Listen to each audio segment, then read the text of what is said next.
Hi guys, my name is Craig Nadesan and welcome to The Food Life. Today we'll be making a very special dish. In fact, this is a dish from my childhood. When I was young, my late granny used to make a specific dish that had no name. It was basically a potato and egg kebab in a Indian chutney, a tomato chutney. Now, I had this years ago and I was sitting in the lounge just thinking about this specific dish and how it used to taste. So what I done was I went to the kitchen and I started making something that I thought would be similar to her dish. And after about 20 failed attempts, I finally got it right. Finally. And you can imagine how shocked I was when I realized that it was just one ingredient that made the dish. Okay guys, so let's go through some of the ingredients that we need today. For the tomato chutney, obviously tomatoes, I've got 6 medium grated tomatoes, blended actually. Curry powder, that's a hot curry powder, 3 tablespoons. Turmeric, sliced onion, curry leaf. And then for the kebabs, we need diced onion, boiled eggs, and I have made mash with 6 potatoes. Now, the most important ingredient is the garam masala, the one ingredient that changed the entire dish. Okay, so let's start off with the kebabs. In a hot pan, sweat down half a diced onion.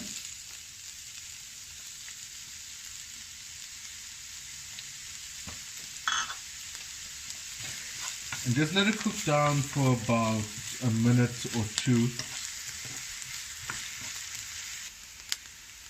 Okay, so the onions have been cooking for about 2 minutes now. We're going to add 2 tablespoons of garam masala and we're going to toast it for about 20 seconds. You don't want to burn this or it will be bitter. So just 20 seconds. Now this is done. We're going to transfer it to the potatoes. We're now ready to assemble our kebabs. What you're going to do first is take your eggs and slice them roughly. That is now chopped up roughly. And we can add that to our potatoes.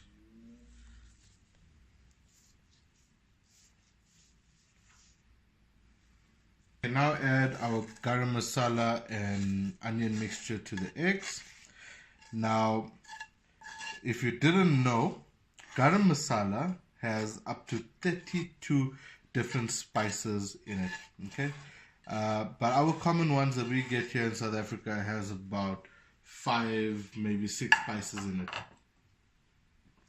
Now, garam masala has a lot of different properties, a lot of health properties as well. It can help with digestion, maintains cholesterol, boosts immunity, it fights diseases, various diseases, restores health of the heart, slows down the aging process, reduces bloating.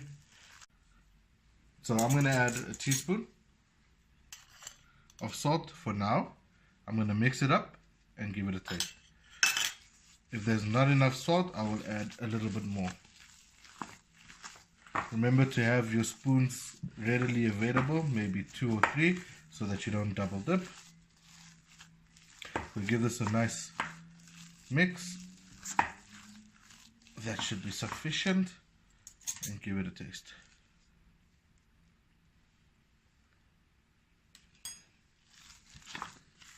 Okay.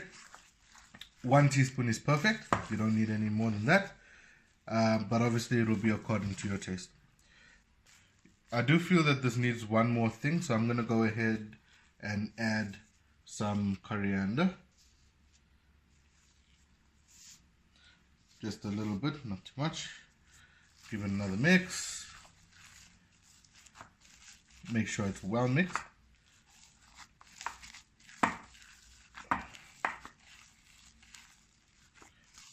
And now we're gonna, yeah, I think that's fine.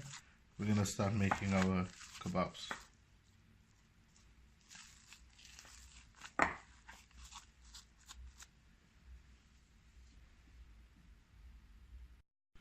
So we've come to the easy part now. This is just making the kebabs. Size is dependent on you. If you want it big, you can make it big. If you want it small, you can make it smaller. So just like that, doesn't take much effort. Guys, remember, surface is everything. Make sure it's always clean. I always put a sheet of cling wrap down just to make sure it's extra clean.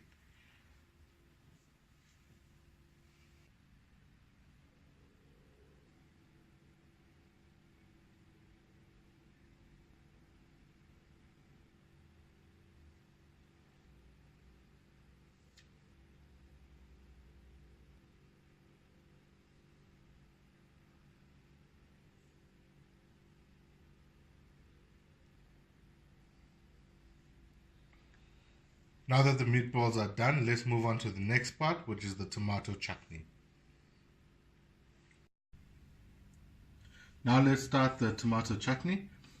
In a pan, heat up some oil and add your onions.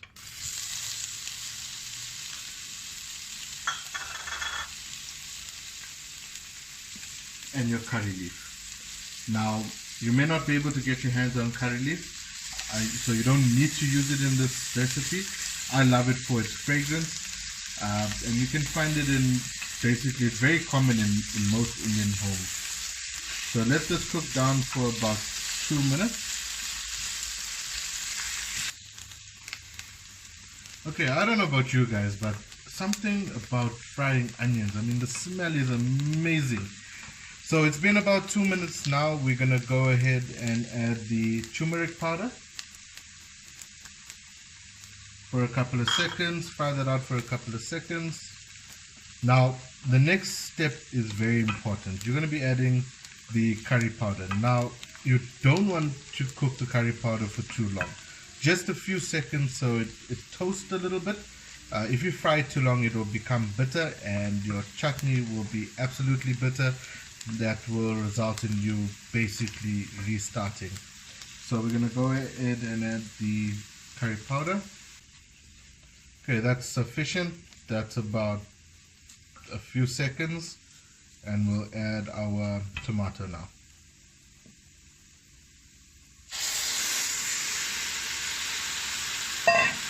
Okay, so the tomato is in. We're gonna let this cook out until there's no water left, so basically a dry chutney. Depending on season, your tomatoes can either be very sour or very sweet. Now if it's very sour, you can cut it with a little bit of sugar just to cut the sourness, and if it's very sweet, just add a little extra salt. So we give it another mix, and you can see that the water is now cooking out nicely. Okay guys, our chutney is now ready. There's one thing I need to stress about though, and that is your seasoning. So under seasoning is one thing, but over seasoning is a total different ballgame. Over seasoning is just going to ruin your dish. So put minimums in first and taste your dish all the time just to make sure you got the right saltiness that you want. So I've already gone ahead and tasted it and it's perfect. I'm going to add my kebabs to the chutney and we'll be ready for serving. So go ahead and add your kebabs that you made earlier to your chutney. They don't have to be coated, just place them in, should be fine.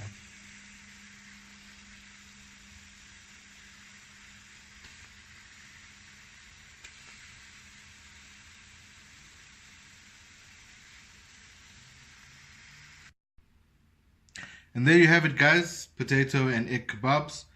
Best served with bread or rice, or the traditional handmade bread, which is a roti. I'm going to go ahead and dig in.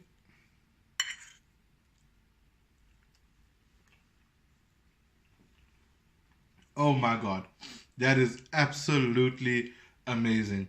Brings back childhood memories.